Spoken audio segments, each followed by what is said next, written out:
ৰমণী পঞ্চায়তত আছোঁ আৰু এই বানপানীয়ে বহুতৰে ঘৰ উটুৱাই লৈ গ'ল, বহুতকে গৃহহীন কৰিলে আৰু বহুতৰে ঘৰত ইমানকৈ পলস পৰিছে, ইমানকৈ বোকা সোমাইছে যে মানুহ থাকিব পৰা অৱস্থাত নাই, চাফা কৰা মানুহ নাই। আৰু আমি এই মুহূৰ্তত এই আইতাজনীৰ ঘৰত আছোঁ। আইতাজনীৰ ঘৰ মাটি বোকাৰে ভৰি আছিলে, চাফা কৰোঁতা কোনো নাই। আইতাজনীৰ ঘৰ আমি চাফা কৰিলোঁ। আমি আমাৰ দেৱকুমাৰ শইকীয়া ছাৰ আমাৰ লগত আছে, প্ৰাক্তন CLP।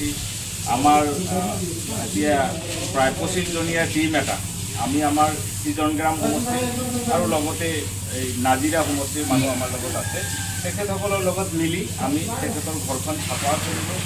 আজি তেখেতে থাকিব পৰা অৱস্থাত আমি চাফা কৰি দিছোঁ আৰু ইয়াৰ পিছত আমি আৰু আমাৰ কেইটামান ঘৰ আমাৰ আগৰ পৰাই ডিচাইড কৰা আছে, আমি তাতে গৈ চাফাই কাম কৰিম।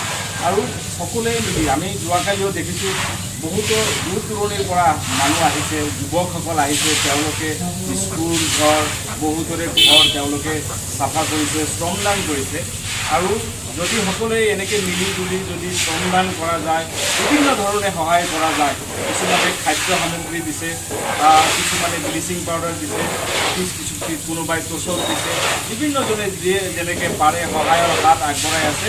আৰু এনেকৈ যদি আমি পৰস্পৰে ইজনে সিজনক সহায় কৰি যাওঁ, তেতিয়াহ'লে আমি এই যি বিপদ, এই যি দুৰ্যোগৰ পৰা আমি বিধানসভা সমষ্টিৰ বিধায়ক নুৰুল ইছলাম ডাঙৰীয়াই আজি 22জনীয়া এটা সহযোগী দল লৈ আহিলে আৰু আমাৰ ৰমণী গাঁও পঞ্চায়তৰ এই গাঁৱত বহুত মানুহৰ ঘৰৰ ভিতৰত পলস হৈ তেখেতসকলে ওচৰত কোনোবা মানুহৰ যি পকা ঘৰ তাত থাকিব লগা হ'ল। তেখেতসকলে নিজৰ ঘৰলৈ আজি 15 দিন হোৱাৰ পিছতো আহিব পৰা নাই আৰু বিভিন্ন জেগাৰ পৰা কিছুমান ভলণ্টিয়াৰ আহি কিছুমান জেগা চাফা কৰি দিছে। কিন্তু আমাৰ ইয়াত প্ৰায় 45,000 মানুহৰ ঘৰ ক্ষতিগ্ৰস্ত। এইটো এটা ইন্দিৰা আৱাস যোজনাৰ ঘৰ আৰু ইয়াত এগৰাকী আইতা অকলে থাকে, তেখেতৰ ল'ৰা বেলেগে থাকে, দূৰত থাকে, তেখেতে একদম অসহায় অৱস্থাত আছিল। আজি আমাৰ নুৰুল ইছলামৰ নেতৃত্বত এই ঘৰটো আজি আমাৰ সকলো সহকৰ্মীয়ে এতিয়া সুন্দৰকৈ তেখেতে থাকিব পৰা একদম ব্যৱস্থা কৰি দিছে।